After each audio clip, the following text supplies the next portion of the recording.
Empreenda Assim, o podcast sobre empreendedorismo e negócios da Associação Comercial e Empresarial de Maringá.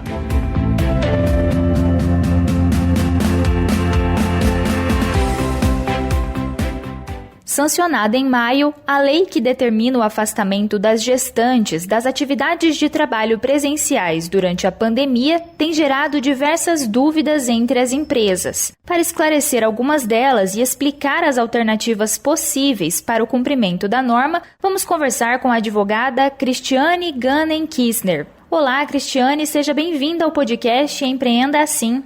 Em primeiro lugar, eu quero agradecer pelo convite, é uma satisfação muito grande poder participar desse podcast com vocês. Bom, para começar, explica um pouco para a gente sobre essa lei.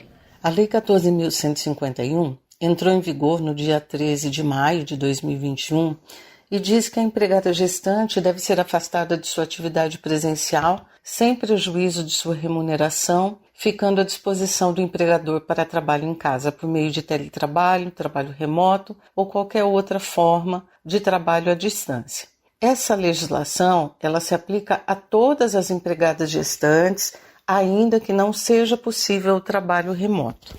Ela beneficia também todas as empregadas, sejam elas urbanas, domésticas, rurais, temporárias, aquelas que tenham sido contratadas através de contrato por tempo determinado e, inclusive, aquelas que estão em contrato de experiência. Eu lembro, por fim, que o afastamento da gestante nesse período é obrigatório. A finalidade da lei é preservar a saúde não apenas da gestante, mas também do nascituro, já que o Brasil hoje tem sido um dos países com o maior número de mortes entre gestantes e recém-nascidos. Então, a empresa não pode se recusar a afastar a gestante, ressaltando ainda que esse afastamento abrange todas as gestantes, tenham elas sido vacinadas ou não. Certo, e quais alternativas as empresas podem adotar neste caso?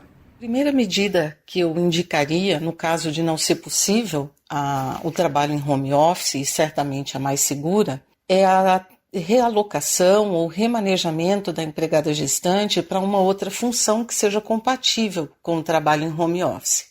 Caso também não seja possível o remanejamento da empregada para uma outra função que seja compatível, a empresa pode determinar o afastamento da gestante através do banco de horas, antecipação de férias vincendas, sendo que a maioria dos juristas tem defendido a possibilidade de suspensão do contrato de trabalho com o recebimento do benefício emergencial e a diferença entre esse e a remuneração paga pelo empregador.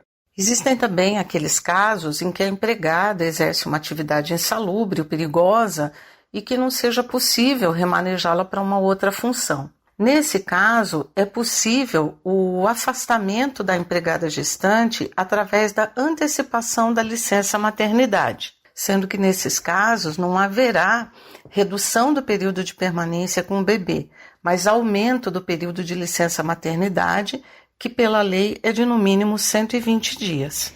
E existe a possibilidade de suspensão de contrato de trabalho das gestantes? Quais são os riscos? A suspensão de contrato de trabalho que pode ser adotada pela empresa nesses casos é aquela prevista na Lei 1045 de 2020, que também foi editada durante a pandemia e que prevê o pagamento do benefício emergencial. Nessa hipótese, o governo paga o valor do benefício emergencial, que é calculado com base no valor do seguro-desemprego, e a empresa complementa o valor até integralizar a remuneração total paga à gestante. Deve ser lembrado que nesses casos de suspensão, os benefícios indiretos continuam a ser pagos pela empresa, mas ela fica desobrigada, por exemplo, do recolhimento do FGTS e da contribuição social. Deve ser lembrado também que nesses casos a gestante vai ter uma garantia adicional ao emprego. Então, terminado o prazo de estabilidade provisória da gestante, que é de 5 meses após o parto,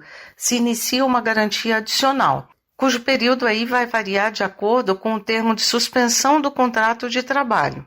O risco da suspensão do contrato de trabalho decorre do fato de que não é um consenso entre os juristas, porque alguns entendem que o fato da lei determinar que a empresa fica à disposição do empregador, garantido o recebimento da remuneração integral, seria incompatível com a suspensão do contrato de trabalho e que o benefício emergencial teria natureza indenizatória e, por isso, não se equipararia à remuneração integral de que fala a legislação.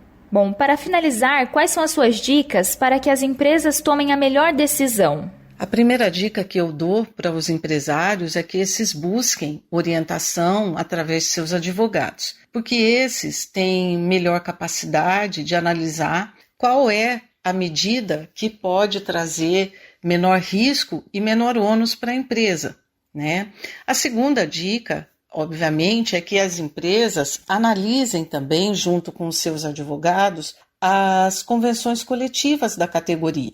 Pode ser que essas convenções coletivas já tragam algumas medidas que possam ser tomadas nesses casos e também já tenham os requisitos necessários, por exemplo, para a adoção do banco de horas negativo e para a antecipação das férias vincendas, né? Então, nesse caso, é muito importante que o empresário conheça a convenção coletiva da categoria para evitar que futuramente responda por uma multa convencional pelo descumprimento desse instrumento. Cristiane, obrigada pela participação no Empreenda Assim. Eu espero com isso ter contribuído com as dúvidas de vocês e agradeço muito mais uma vez pelo convite para participar desse podcast. Conversamos com a advogada Cristiane Gannen-Kissner. Ela falou sobre a lei que determina o afastamento das gestantes das atividades de trabalho presenciais durante a pandemia.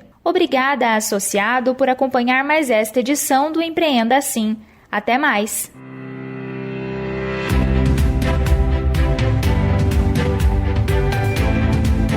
Empreenda Assim, o podcast sobre empreendedorismo e negócios da Associação Comercial e Empresarial de Maringá.